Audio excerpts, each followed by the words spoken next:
नमस्कार,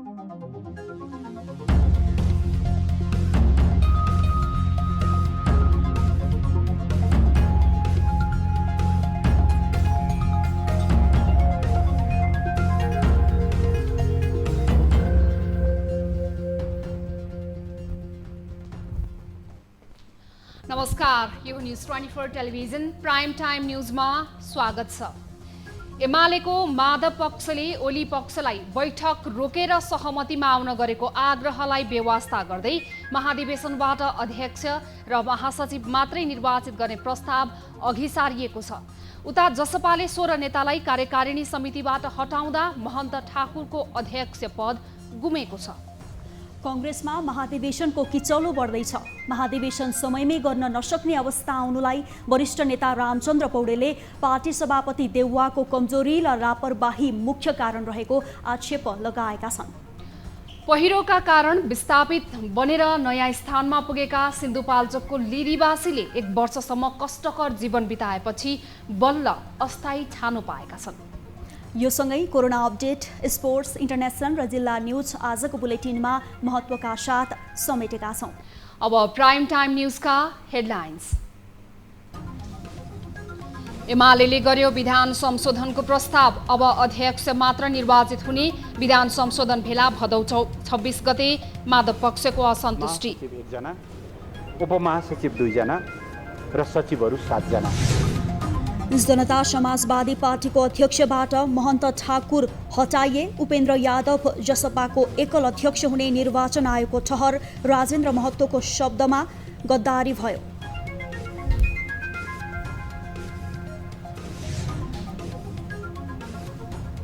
कांग्रेसमा विवाद चर्कँदै क्रियाशील सदस्यता विवाद रहेको ठाउँमा पुरानै सदस्यता राखी निर्धारित मितिमै महाधिवेशन गर्न सकिने पौडेल पक्षको ठहर। गरेर पार्टीको संवैधानिकता बचाउन अझै पनि सकिन्छ।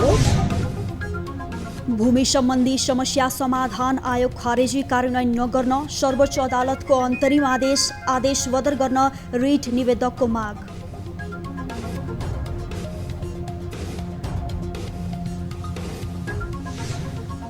र प्रधान सेनापति पूर्णचन्द्र थापाले गरे प्रभुराम शर्मालाई पद हस्तान्तरण। सैन्य संरचनामा सुधारको प्रयासलाई निरन्तरता दिन आग्रह।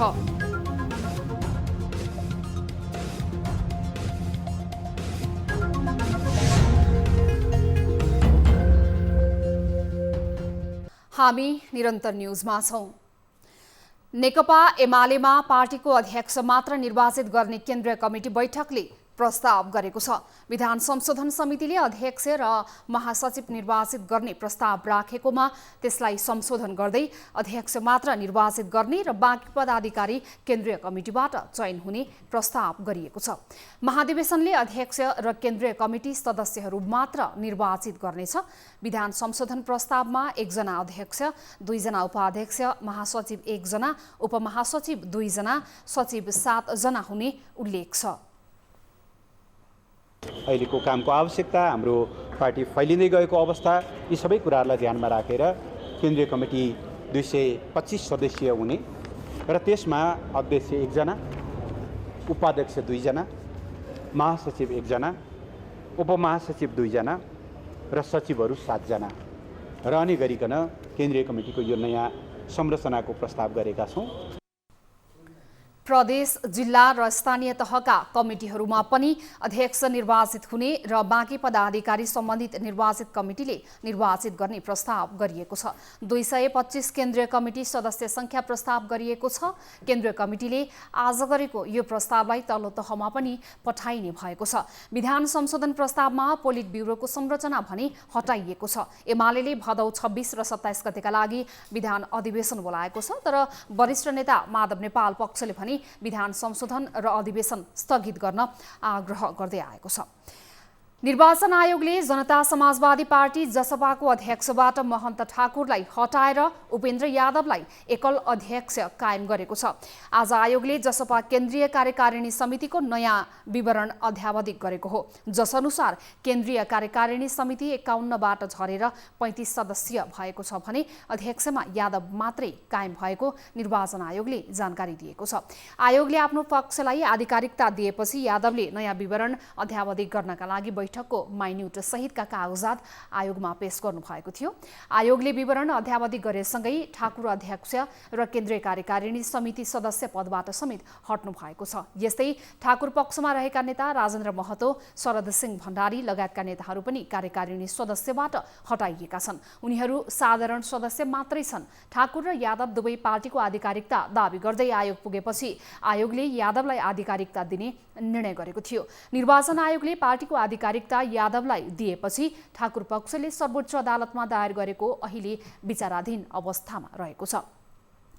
पार्टीले दलत्याग सम्बन्धी कारवाही नगर्दासम्म सांसद पद भने कायम नै रहनेछ। तर ठाकुर अहिले जसपा अध्यक्षकै हैसियतमा तराईका विभिन्न जिल्लामा पुगेर कार्यकर्ता भेटघाटमा व्यस्त रहेका छन्। ठाकुर पक्षका नेता राजेन्द्र महतोले अध्यक्ष उपेन्द्र यादवले मधेसी जनतासँग गद्दारी गरेको आरोप लगाउनु भएको छ। नवलपरासीको सदरमुकाम परासीमा उहाँले यादव सत्ताको स्वार्थमा लागेको आरोप लगाउनु भएको हो। यसैबीच जसपा खारेजको माग गर्दै परेको रिटमा सर्वोच्च अदालतले अन्तरिम आदेश दिन अस्वीकार गरेको छ। तत्कालीन राजपासँग पार्टी एकता गरी आएका राष्ट्रिय जनमुक्ति पार्टीका राजकुमार थापाले राजपा समाजवादी पार्टीको एकीकरण प्रक्रिया नै नमिलेकाले जसपा खारेज गर्नुपर्ने माग गर्दै दायर गरेको रिटमा आज न्यायाधीश डाक्टर आनन्द मोहन भट्टराई र सुषमालता माथेमाको संयुक्त इजलासले राजपा र समाजवादी पार्टी बीचको एकता खारेज गर्न नपर्ने आदेश दिएको हो। नेपाली कांग्रेसका वरिष्ठ नेता रामचन्द्र पौडेल पक्षले निर्धारित कार्यतालिका अनुसार नै महाधिवेशन गर्नुपर्ने अडान दोहोर्याएको छ। पौडेल पक्षका केन्द्रीय सदस्यहरूको महामन्त्री शशाङ्क कोइराला निवास महाराजगञ्जमा आज बसेको बैठकले संविधानले दिएको समयसीमाभित्रै महाधिवेशन गर्न सकिने निष्कर्ष निकालेको हो। कांग्रेसको तल्लो तहका अधिवेशनको कार्यतालिका घर्किसकेको र भदौ 16 मा महाधिवेशन सुरु हुने सम्भावना टर्दै गएका बेला पौडेल पक्षको बैठकले भने अझै निर्धारित समयमै महाधिवेशन गर्न सकिनेमा जोड दिएको हो। गरेका सल्लाहहरूको निचोड चाहिँ के हो भनेदेखि अझै पनि सकिन्छ। अधिवेशन गरेर पार्टीको संवैधानिकता बचाउन अझै पनि सकिन्छ। त्यसको लागि हामी सबैले इमानदारीतापूर्वक प्रयास गर्नुपर्छ। कांग्रेसमा संस्थापन समूहले क्रियाशील विवादका कारण भदौ 16 देखि तय महाधिवेशन सार्ने विकल्प खोजिरहँदा पौडेल पक्ष भने क्रियाशील विवादकै कारण कार्यतालिका धकेलिन नहुने बताउँछ। क्रियाशील सदस्यता विवाद रहेका ठाउँमा 13औं महाधिवेशनकै क्रियाशील सदस्यबाट अधिवेशन गराउन सकिने विकल्पमा पौडेल समूह खुला देखिएको छ। अब जति ठाउँमा अझै पनि 1-2 दिनमा समाधान गरेर मिलाउन सकिने जति मिलाउन नसकिने जति चाहिँ अब चाहिँ त्यसलाई अहिले थन्क्याएर 15औं महाधिवेशन राखेर 13औं महाधिवेशनकै क्रियाशील सदस्यहरूबाट ती वडाहरूमा, ती जिल्ला, ती क्षेत्रहरूमा चुनाव गर्न सकिन्छ भन्ने पनि हाम्रो धारणा छ। तर के भने अहिलेको चाहिँ संवैधानिक सङ्कटबाट पार्टीलाई जसरी पनि सबै भएर बचाउनुपर्छ भन्ने हाम्रो यति नै हो सार। भदौभित्रै महाधिवेशन नगरे कांग्रेसको वैधानिकतामा प्रश्न उठ्नेछ। 50,000 जरिवाना तिरेर थप 6 महिना समय लम्ब्याउने, कोरोनाको लकडाउनको अवधिलाई शून्य अवधिका रूपमा माग गर्ने वा केही स्थानमा अधिवेशन प्रारम्भ गरेर महाधिवेशन धकेल्ने लगायतका विकल्पबारे कांग्रेसभित्र छलफल जारी छ। भदौ 16 देखि 19 सम्म निर्धारित कार्यतालिका अनुसार महाधिवेशनको सम्भावना भने न्यून भइसकेको छ। लुम्बिनी प्रदेश सभाको विशेष अधिवेशन आह्वान विरुद्ध सर्वोच्च अदालतमा रिट दायर भएको छ। एमालेका प्रदेश सांसद लीला गिरीले आज सर्वोच्च अदालतमा विशेष अधिवेशन आह्वान रोक्न माग गर्दै रिट दायर गर्नुभएको हो। प्रदेश सभामा विपक्षी गठबन्धनका 34 सांसदले विशेष अधिवेशनको मागसहित प्रदेश प्रमुख अमित शेरचनलाई समावेदन पेश गरेपछि शेरचनले साउन 27 गते प्रदेश सभाको अधिवेशन आह्वान गर्नुभएको छ। विशेष अधिवेशनमा मुख्यमन्त्री शंकर पोखरेल विरुद्ध अविश्वास प्रस्तावमाथि छलफल र निर्णय हुने भएको छ। प्रदेश सभामा मुख्यमन्त्री विरुद्ध तेस्रो पटक अविश्वासको प्रस्ताव दर्ता गरिएको हो। लुम्बिनीमा मुख्यमन्त्री अहिले अल्पमतमा पर्नु भएको छ। जसपाका 3 जना सांसदको मुद्दा किनारा नलाग्दै अधिवेशन आह्वान गरिएको प्रति सत्ता पक्षले भने असहमति जनाउँदै आएको छ। भूमि सम्बन्धी समस्या समाधान आयोग खारेजी कार्यान्वयन नगर्न सर्वोच्च अदालतले अल्पकालीन अन्तरिम आदेश दिएको छ। आयोगका अध्यक्ष देवी गेवाली सहितले दायर गरेको रिटमाथि आज सुनवाई गर्दै न्यायाधीश ईश्वर खतिवडाको एकल इजलासले सरकारका नाममा अल्पकालीन आदेश दिएको हो। रिटमा आयोग विघटन, गैर कानुनी र संविधान विपरीत रहेको दावी गर्दै उत्प्रेषणको आदेशबाट बदर गर्न माग गरिएको छ।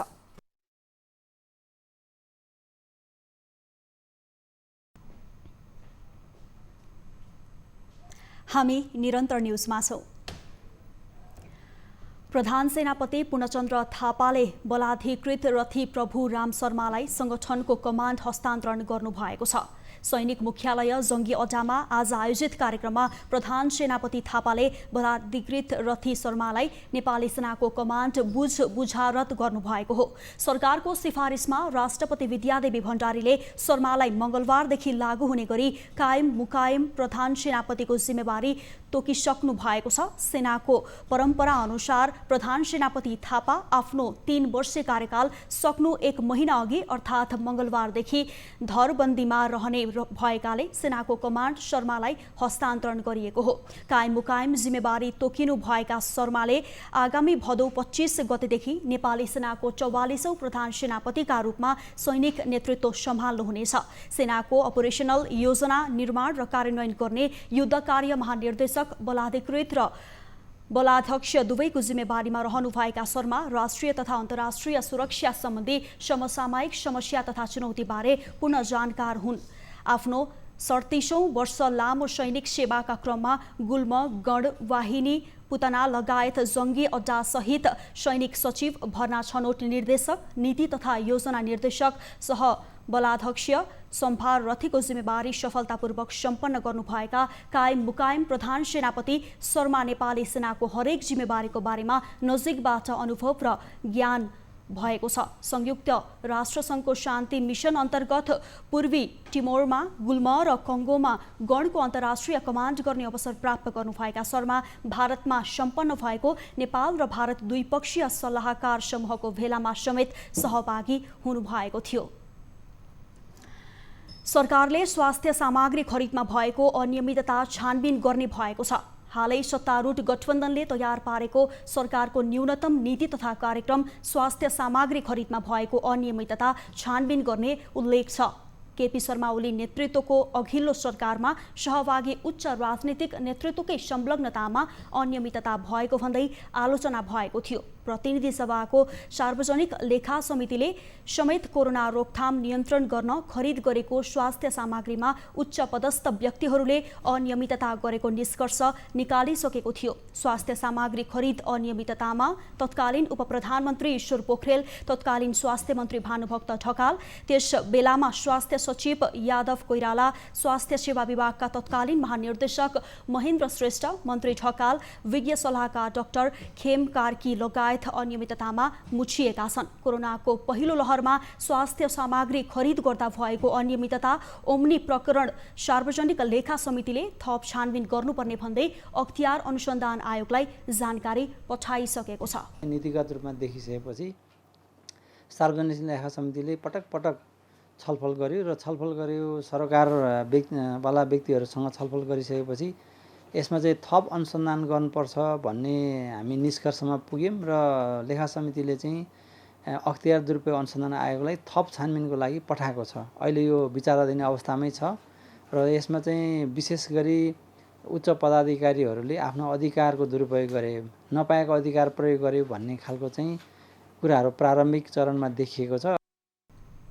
लेखा समितिले अख्तियारलाई थप अनुसन्धानको जिम्मा दिएपछि हाल छानबिन बीचमै रोकिएको छ। सार्वजनिक खरिद अनुगमन कार्यालयले पनि स्वास्थ्य सामग्री खरिद प्रक्रिया कानुन विपरीत भएको प्रतिवेदन दिइसकेको छ। अहिलेसम्म स्वास्थ्य सामग्री खरिदमा अनियमितता गर्नेहरू कानुनी कठघरामा आउन सकेका छैनन्।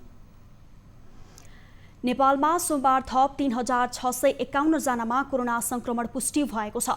देशभर गरिएको 10,445 PCR परीक्षणका क्रममा 2,609 र 6,149 एन्टिजेन परीक्षणका क्रममा 142 जनामा कोरोना संक्रमण पुष्टि भएको स्वास्थ्य मन्त्रालयले जनाएको छ। यो सँगै नेपालमा कोरोना संक्रमितको संख्या 7,87,006 पुगेको छ। त्यस्तै कोरोनाका कारण थप 22 जनाको मृत्यु भएको छ। हालसम्म नेपालमा 10,115 जनाले कोरोनाका कारण ज्यान गुमाएका छन्। त्यस्तै थप 1,784 संक्रमित निको हुँदा हालसम्म नेपालमा 6,71,083 जना कोरोना मुक्त भएका छन्। हालसम्म नेपालमा 63,94,179 वटा PCR र 3,63,744 वटा एन्टिजेन परीक्षण गरिएको मन्त्रालयले जनाएको छ। सरकारले आइतबार सार्वजनिक गरेको साझा नीति तथा कार्यक्रममा नेपालमा कोभिड खोप उत्पादनका लागि प्रयोगशाला स्थापना गर्ने योजना समावेश छ। तर स्वास्थ्य क्षेत्रका विज्ञहरूले खोप उत्पादनको पूर्वाधार बनाउनै 1 वर्ष लाग्ने र नेपाली उत्पादनले बजार पाउने सम्भावना पनि कम रहेको बताएका छन्। औषधि व्यवस्था विभागले हाल नेपालमा जनावरलाई दिने 2 वटा खोप मात्र उत्पादन हुँदै आएको जनाएको छ। अब मानव जातिमा प्रयोग गर्ने खोप उत्पादन गर्न अनुमति दिन सकिने विभागको भनाइ छ। तर विज्ञहरूले भने खोप उत्पादन संवेदनशील भएको र नेपालको मात्र जनसङ्ख्यालाई लक्षित गरेर खोप उत्पादन गर्दा लागत धेरै पर्ने जाने बताएका छन्। खोप उत्पादन गर्दा थोरै जनसङ्ख्या भन्दा कम्तीमा पनि 5 करोड भन्दा बढी जनसङ्ख्यालाई लक्षित गरेर मात्र लागत उठाउन सकिन्छ। तर नेपाल जस्तो देशले आफ्नो देशका नागरिकलाई मात्र लक्षित गरेर खोप उत्पादन गर्न सम्भव नभएको वरिष्ठ खोप विज्ञ डाक्टर श्यामराज उप्रेती बताउँछन्।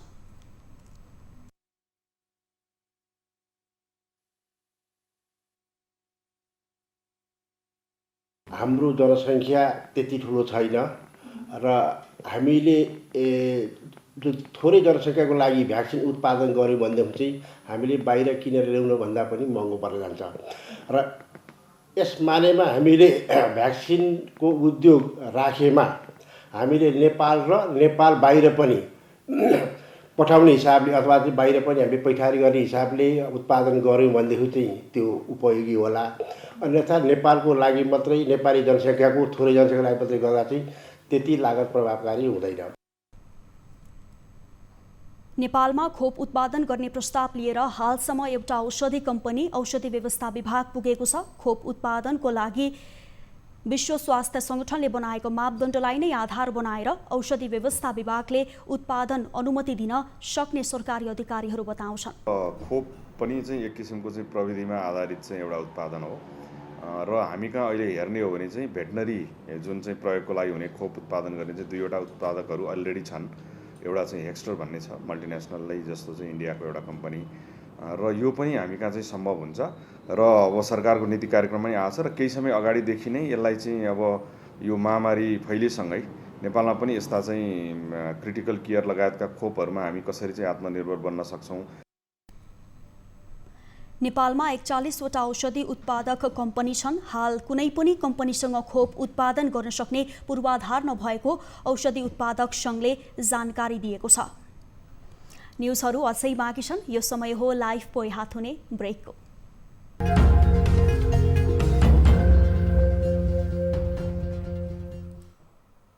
हामी निरन्तर न्युजमा छौं। नेपाल रेलवे कम्पनीले पछिल्लो 13 महिनामा करिब 2 करोड रुपैयाँ खर्च गरेको छ, जसमध्ये 1 करोड रुपैयाँ भन्दा बढी गाडी र फर्निचर खरिदमा खर्च भएको छ। 2077 जेठ 28 गते केपी ओली नेतृत्वको सरकारले कम्पनीको महाप्रबन्धकमा गुरु भट्टराईलाई नियुक्त गर्ने निर्णय गरेको थियो। सरकारले भट्टराईले स्पष्टीकरण सोधेपछि उहाँले आज पत्रकार सम्मेलन गर्दै आफू नियुक्त भएपछि भएको खर्चबारे जानकारी गराउनु भएको हो। त्यस्तै उहाँले सरकारले सोधेको स्पष्टीकरण आफूले नदिने बताउनु भएको छ।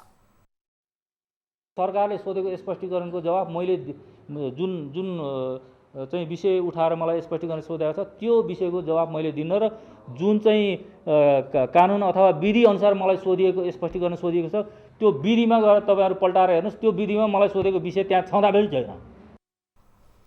साउन 19 गते बसेको मन्त्री परिषद बैठकले उहाँलाई कर्मचारीको आचरण विरुद्ध काम गरेको भन्दै स्पष्टीकरण सोध्ने निर्णय गरेको थियो। 39 जनाले ज्यान गुमाएको सिन्धुपाल्चोकको लिदी पहिरोबाट विस्थापित भएका 209 घरमध्ये 31 परिवारले 1 वर्षपछि अस्थायी टहरा पाएका छन्। विभिन्न व्यक्ति तथा संस्थाको सहयोगमा प्राप्त सामग्री प्रयोग गर्दै नेपाली सेनाले आवास निर्माण गरेको हो। एक रिपोर्ट। 2077 साउन 30 गते बिहान सिन्धुपाल्चोकको जुगुल गाउँपालिका 2 लिदीमा पहिरो झर्दा 34वटा घर पुरिएको थियो। पहिरोले गाउँ नै जोखिम भएपछि त्यहाँका 209 घर विस्थापित भई जुगलकै वडा नम्बर 1 बासखर्कमा आई बसोबास गरिरहेका छन्। 1 वर्षदेखि टेन्ट र पालमा कष्टकर जीवन बिताइरहेका मध्ये घर पूर्ण क्षति भएका 31 परिवारको लागि पहिलो चरणमा अस्थायी आवास उपलब्ध गराइएको हो।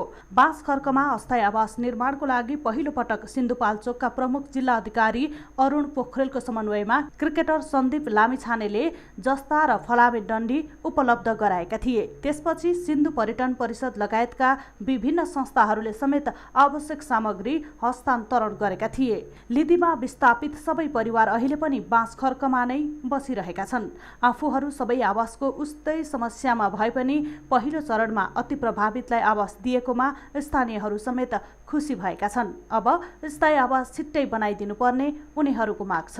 हामीले चाहिँ 31 वटा टाढा बनाएको छ। यसको पनि म उपभोक्ता समितिको अध्यक्ष हो। त्यसकारणले गर्दाखेरि हामी चाहिँ एकदमै खुसी भएको छ। यो चाहिँ अब हिजो चाहिँ हामी चाहिँ लुगाको टेनमा बस्नु परेको थियो। अझ चाहिँ किनकि हामी यहाँ फलामको चाहिँ जस्ताको चाहिँ टाढोमा बस्नु पाएको छ। हामी एकदमै खुसी भएको छ। सो पहिरोमा विस्थापित भएका सबैको लागत सङ्कलन गरी राष्ट्रिय विपद जोखिम न्यूनीकरण तथा व्यवस्थापन प्राधिकरणमा पठाइएको छ।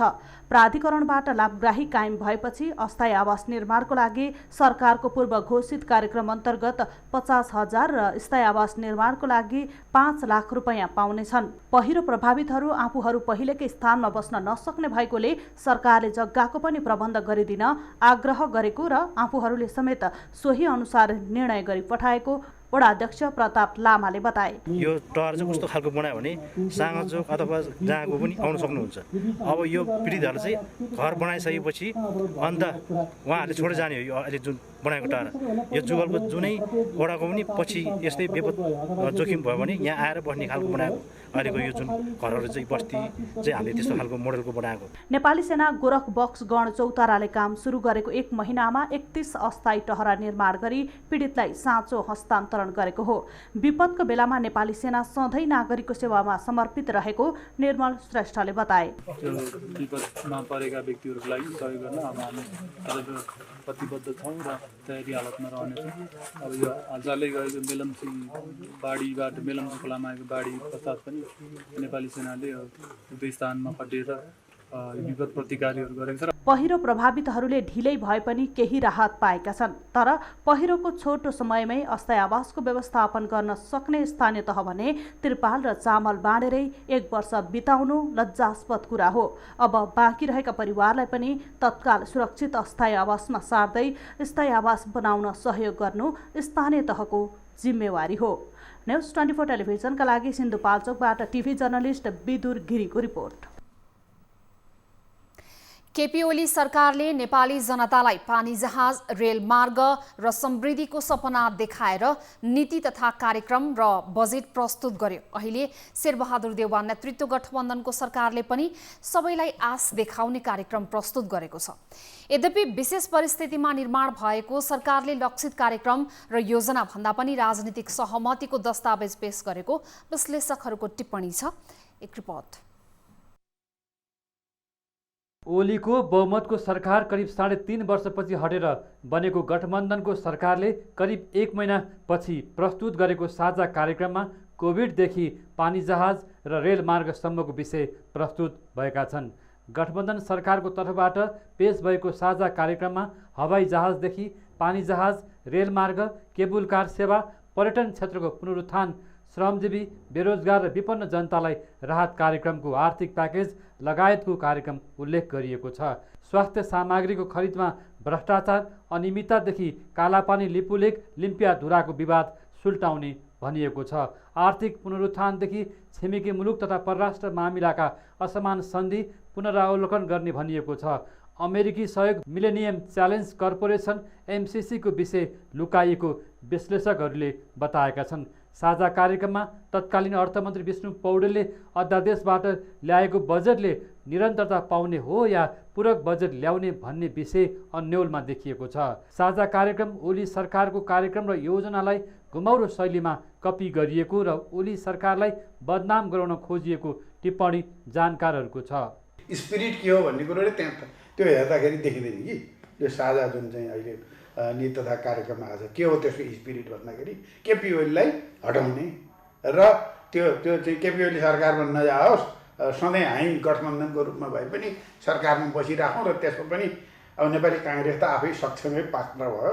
त्योभन्दा बाहेक अरू कुनै चाहिँ पात्रहरू जो कमजोर छन् तिनलाई सत्तामा आफू बस्नको लागि चाहिँ डिजाइन गरिएको यो चिज हो भन्ने कुरो नै देखिन्छ यसमा। साझा कार्यक्रम सङ्घीयताको व्यवस्थापनमा अलमलमा परेको पनि विज्ञहरूले गुनासो गरेका छन्।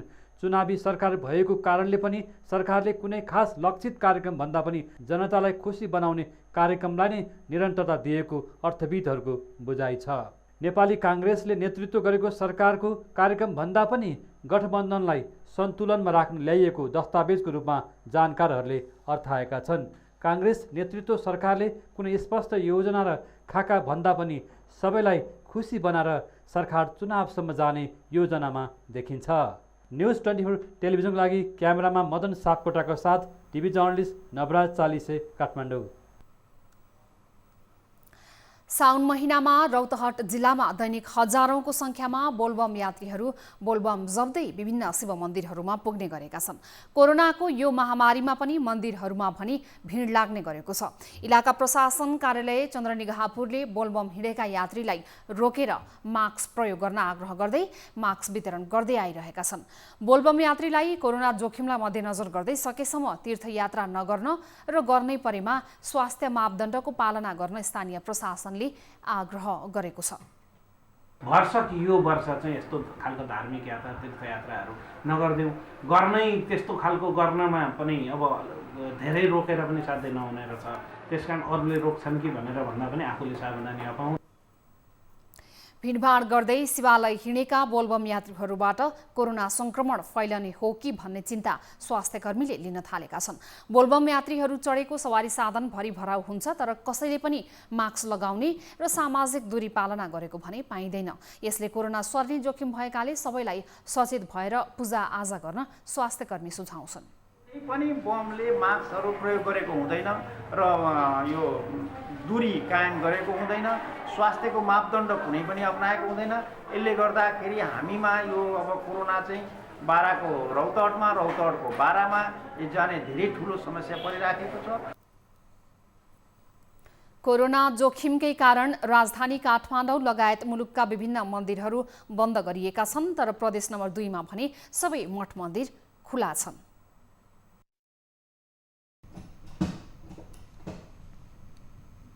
हामी निरन्तर न्युजमा छौँ।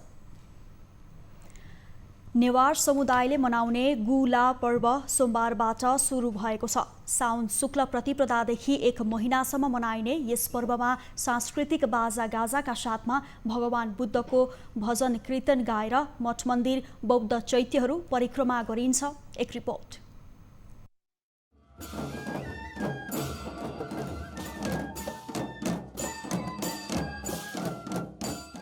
नेपाल सम्वत अनुसार सोमबारबाट गुला पर्व सुरु भएको छ। नेपाल भाषामा गुको अर्थ 9औं र लाको अर्थ महिना हो।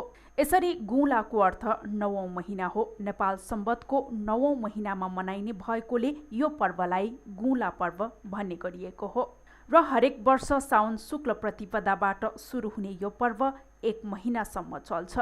यो पर्वको अवसरमा विशेष गरी स्वयम्भू महाचैत्य, बौद्ध चैत्य लगायत उपत्यकाका विभिन्न चैत्य स्थलको दैनिक परिक्रमा गरिन्छ।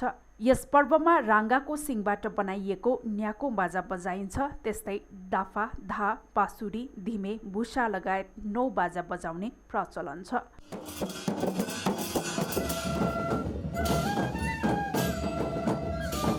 रोपाईको काम सकेपछि गुला फुर्सदको समय भएकोले यसलाई धर्म कर्म गर्ने महिनाको रूपमा पनि लिइन्छ र विशेष गरी नेवार समुदायका बौद्ध धर्मावलम्बीले मनाउने यो पर्व धार्मिक आचरणमा समर्पित भएर मनाउने गर्दछन्। किसानहरूलाई फुर्सदको समयमा आफ्नो जीवनयापन गर्ने क्रममा धर्म पनि गर्नुपर्छ, पुण्य पनि सञ्चय गर्नुपर्छ भन्ने पौराणिक मूल्य मान्यता अनुरूप धर्म गर्ने समयको यो 1 महिनाको अवधिलाई नै गुला भनेर भनिन्छ। ललितपुरका स्थानीयवासी भने पाटन र चोभार स्थित मच्छेन्द्रनाथ मन्दिर, मञ्जुश्री लगायत पाटनका विभिन्न विहार महाविहारहरूमा पूजा गर्ने गर्दछन्। यो पर्व अवधिभर माछा मासु जाँड रक्सी खान नहुने नियम छ। हरेक दिन बिहान बाजा गाजा सहित स्तुति पाठ गरी चैत्यहरूको परिक्रमा गर्नु नै गुला पर्वको रौनक हो। यो अब 1 महिना चाहिँ नि हाम्रो यहाँ स्वयम्भूमा चाहिँ नि यसरी मेला पूजा हुन्छ साधारण। अनि हाम्रो यो टुटो पर्ने भनेर टुटो बुन्यु भन्छ। यो परेर हामी 1 महिनासम्म घुम्छौँ। अनि बिचमा हाम्रो यहाँ अब मठ पूजा होइन, निस्ला छाउ यस्तो भनेर 2-3वटा चाहिँ नि अर्को चाहिँ नि पूजा सुजा पनि हुन्छ। तर त्यो फल चाहिँ नि अहिले यो लकडाउनले गरेर हामीले धेरै चाहिँ नि कटाएको छौँ।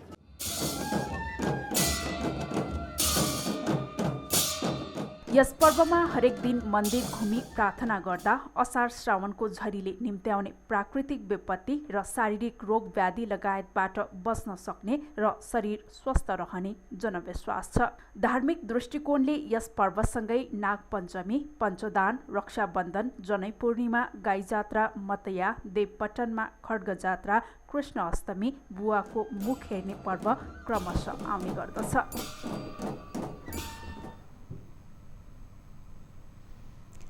सुदूरपश्चिम प्रदेशको एउटा ठूलो भूखण्डमा अवस्थित जैविक विविधता एवं धार्मिक आस्थाका दृष्टिकोणले महत्त्वपूर्ण पर्यटकीय गन्तव्य हो खप्तड क्षेत्र। कहिले हिउँभित्र लुक्ने त कहिले रङ्गी चङ्गी फुलहरूसँग जिस्कने खप्तड धेरैका लागि अध्ययनको विषय पनि हो। त्रिवेणी, खापरदह, सहस्रलिङ्ग, नागढुङ्गा, गणेश स्थान जस्ता सांस्कृतिक महत्त्व बोकेका धार्मिक पर्यटकीय स्थल खप्तडमै रहेका छन्। तर प्रचार प्रसार तथा संरक्षण सम्वर्धनमा सरकारले व्यवस्था गर्दा यो क्षेत्र अझै ओझेलमै छ। एक रिपोर्ट। समुद्री सतहदेखि करिब 2700 देखि 3227 मिटरसम्मको उचाइमा रहेको खप्तड 225 वर्ग किलोमिटरको क्षेत्रफलमा फैलिएको छ। डोटी, अछाम, बाजुरा र बझाङ जिल्लाको सङ्गम स्थलको रूपमा समेत रहेको खप्तड यति बेला वर्षायाममा फुल्ने फुलै फुलको घुम्टोले बेहुली झैँ सिँगारिएको छ। फराकिला फाट, घना वन जङ्गल, सयौं प्रजातिका रङ्गीचङ्गी फुलहरू र चराचुरुङ्गीको सुमधुर आवाजले जो कोहीलाई पनि मन्त्रमुग्ध पारिदिन्छ। खप्तड क्षेत्रको आवश्यक प्रचार प्रसार गरी व्यवस्थित बनाउन सके सुदूरपश्चिम क्षेत्रकै आर्थिक समृद्धिमा टेवा पुग्ने पर्यटक व्यवसायीको दाबी छ। वैशाखको महिनामा वरिपरि पुरै डाँडा काँडाहरू सबै चाहिँ तपाईँको लाली गुराँसले ढकमक्क हुन्छ। 3-4वटा सिजनमा चाहिँ हामी खप्तडमा के अरे आएर यो खप्तडको दृश्य अवलोकन गर्न सक्छौँ। अब आध्यात्मिक हिसाबले पनि यो खप्तड एकदमै सुन्दर छ। त्यसपछि अब प्राकृतिक रूपले सुन्दरता भइ नै हाल्यो। 22 पाटन, 52 झोती थुम्काको सङ्गम स्थलका रूपमा समेत खप्तड क्षेत्रलाई चिनिन्छ। आध्यात्मिक र असाधारण तपस्वी भूस्वर्गको उपनाम दिँदै प्रचार गरेका थिए। सोही कारण यस क्षेत्रलाई पवित्र धार्मिक गन्तव्यको रूपमा समेत लिइन्छ। त्यसै यो अध्यात्म हिसाबले हाम्रो यो खप्तडलाई पनि चिनाउनलाई त्यसरी साधु सन्तहरूलाई हामीले बस्ने सुविधाहरू उपलब्ध गराउन सक्यो, आश्रमहरू निर्माण गर्न सक्यो। अनि यो एडभान्स योगहरूको ध्यानहरूको लागि हामीले सानो रिट्रिटहरूको हामीले व्यवस्थाहरू गर्न सक्यो।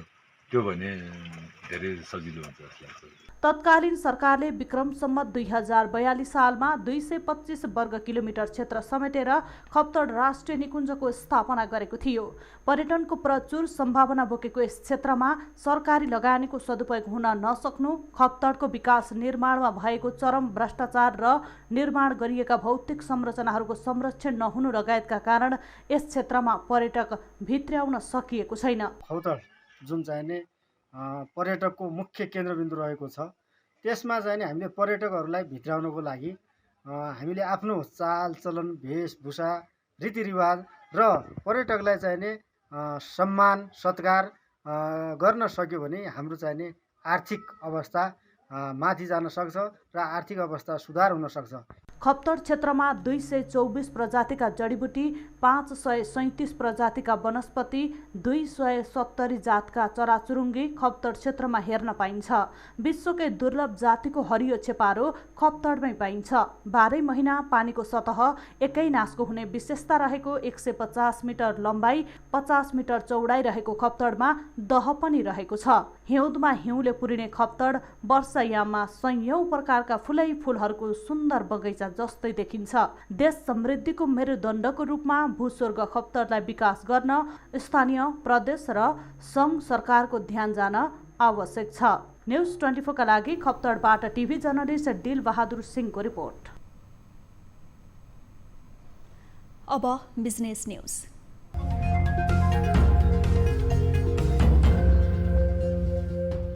साताको दोस्रो कारोबार नेप्से परिसूचक सामान्य अङ्कले बढेर बन्द भएको छ। सोमबार नेप्से परिसूचक 1.54 अङ्कले बढेर 3109.66 बिन्दुमा बन्द भएको छ।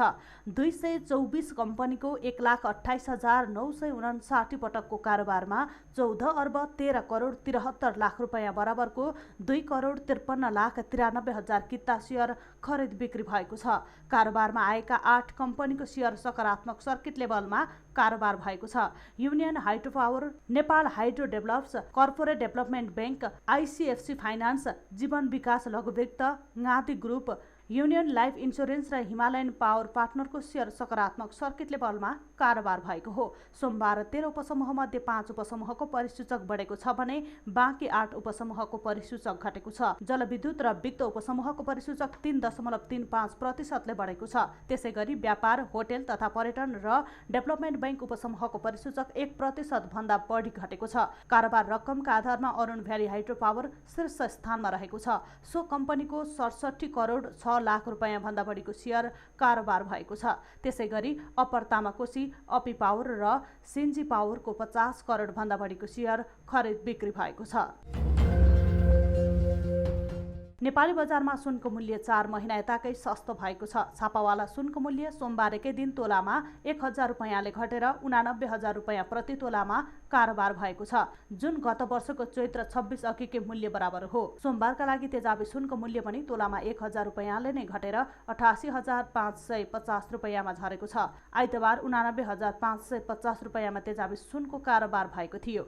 सोमबार चाँदीको मूल्य पनि घटेको छ। आइतबार प्रति तोला 1240 रुपियाँमा कारोबार भएको चाँदीको मूल्य 1225 रुपियाँ छ।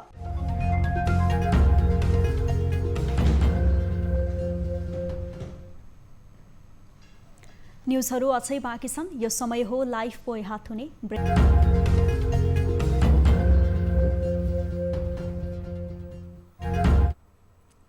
हामी निरन्तर न्युजमा छौं। अब प्राइम टाइम न्युज सक्नु अघि हेडलाइन्स पुनः एकपटक। एमाले गर्यो विधान संशोधनको प्रस्ताव, अब अध्यक्ष मात्र निर्वाचित हुने। विधान संशोधन भेला भदौ 26 गते। माधव पक्षको असन्तुष्टि। महासचिव 1 जना, उपमहासचिव 2 जना र सचिवहरू 7 जना।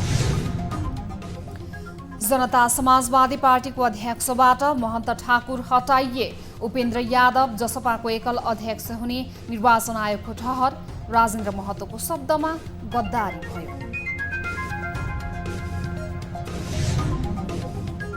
कांग्रेसमा विवाद चर्किँदै। क्रियाशील सदस्यता विवाद रहेको ठाउँमा पुरानै सदस्यता राखी निर्धारित मितिमै महाधिवेशन गर्न सकिने पौडेल पक्षको ठहर। अधिवेशन गरेर पार्टीको संवैधानिकता बचाउन अझै पनि सकिन्छ। भूमि सम्बन्धी समस्या समाधान आयोग खारेजी कार्यान्वयन नगर्न सर्वोच्च अदालतको अन्तरिम आदेश। आदेश बदर गर्न रिट निवेदकको माग।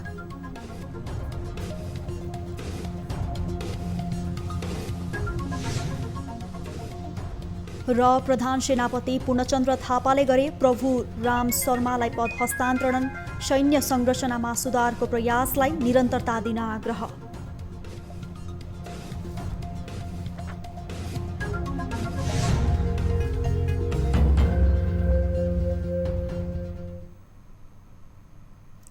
प्राइम टाइम न्युज अहिलेलाई यति नै। ज्यादा जाँदै ताली र गालीका लागि हामीले सोधेको प्रश्न, सरकारले न्यूनतम साझा कार्यक्रम मार्फत कालापानी समस्या समाधान गर्न राखेको प्रतिबद्धता कस्तो लाग्यो? ठिक लाग्यो भन्नेले तालीमा र गफ मात्र होला भन्नेले गालीमा भोट गर्नुहोला।